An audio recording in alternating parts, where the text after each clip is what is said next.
Join Cycling and I have developed the Lanterne Rouge plan. Hundreds of people are already using it to sustainably build your cycling fitness. A flexible, polarized plan. I'm using it myself to great effect. Check it out on Join Cycling. Gravel cycling is here to end the season, not in the Gravel World Championships, actually at Paris Tour in the north of France. Over 10 gravel sections for the riders to deal with, some short punchy hills in wet, humid conditions, 17 to 15 degrees. Affini in the breakaway. Strange for Visma Lease Bike to put the European champion in the time trial in the breakaway, but it forced Little Trek and Alpecin to chase. Delee's here with Lotto Destiny, and indeed through these villages in the wet, he gets some time for free really. Trek had eased off, and then all of a sudden the gap was 220, and before the first sector, they start to absolutely whack it. They put it in a line, maybe because they thought there was a crosswind section 2 minutes up the road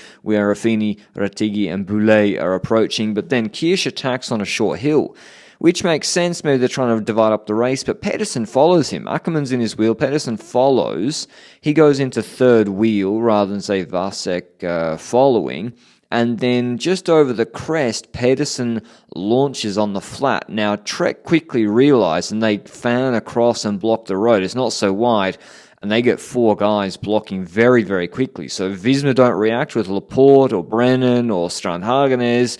Delee can't react for Lotto Destiny. You can actually see him struggling to squeeze through. So his domestics can't react, and Pedersen's trying to do a Pogacar. 70 k's to go, attacking.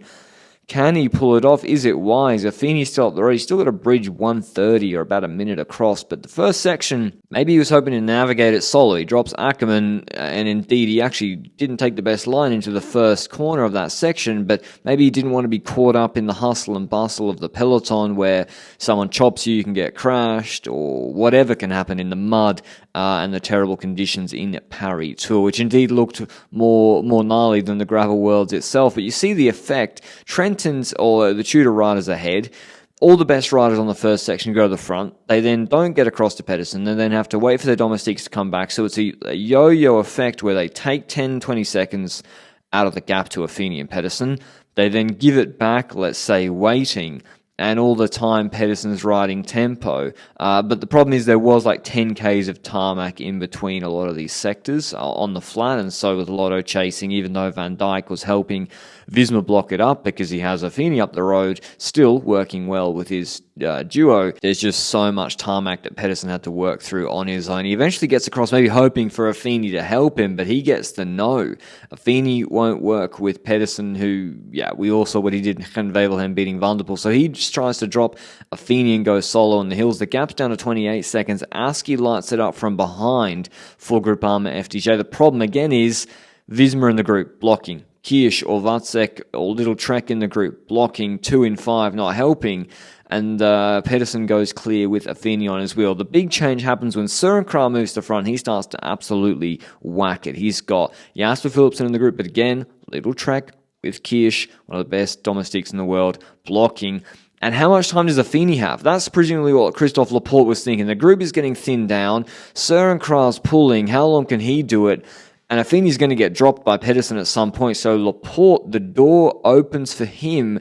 And it's Vatsek, one of the revelations on Little Trek this year, who tries to, or does indeed, go across to him quite easily, in fact. And this is the race. This is Arnaud Delis for Lotto or Lotto Destiny. This is Alpecin. I think Søren Kragh had a mech as well with Philipsen. This is the race really going away from them, because if those two get across their two teammates ahead, and with Brennan, the 19-year-old, just write him down in your little black book for next year. Don't be surprised if he performs in the Gilet. 19, riding up from the Devo team. He goes to the World Tour team next year for Visma Lease Bike. He's got a nasty sprint on him for such a compact package. And he was blocking Lotto Destiny pretty well in the last 45 minutes of this race. But Affini sees Laporte's across. He's like, I'll pull now that he's across. And indeed, Pedersen is under pressure. He on this next little hill, Affini does the lead out. Vatsek's falling easily, but I don't think Laporte notices. But Pedersen was really struggling. maybe he does eventually. The peloton's close though, 10, 12 seconds it came down to as Affini is dropped. Vácek starts to push, and Pedersen really can't hold the wheel. He's losing the wheel, and I think Laporte did notice at that point. I think Pedersen even communicated to Vácek that it's time for him to go clear. So even though Laporte's outnumbered, practically it's looking pretty good for him with the fastest sprinter in the group, given that Pedersen's pretty cooked. And Madouas attacks. It's the last-ditch efforts on the next two hills for FDJ, the punchers, the non-sprinters like Philipsen to get across, which Aski, Madouas and co are, but they weren't able to get across. Even though it went down to about 10 or 12 seconds, Pedersen's dropped. He immediately goes into the group and starts blocking and saying, do you really want to tow me to the finish?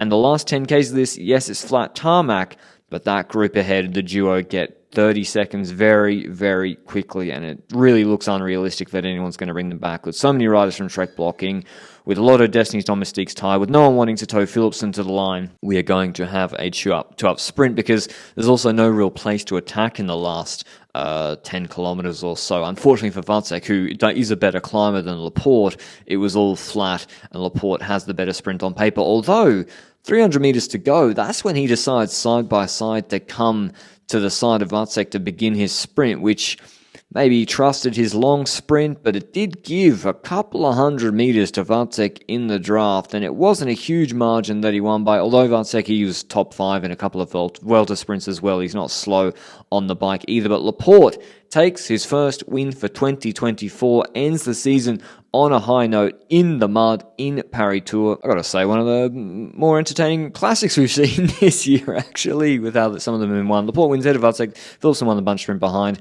then Turnstone, Renard, Boldelli, Van Elsbroek has had a good season, Kristen and Turgis ran out the top 10. Hope you enjoyed the video. Should Paris-Roubaix be in autumn? I think yes. Pair it with this race, make it happen. Until that does, ciao.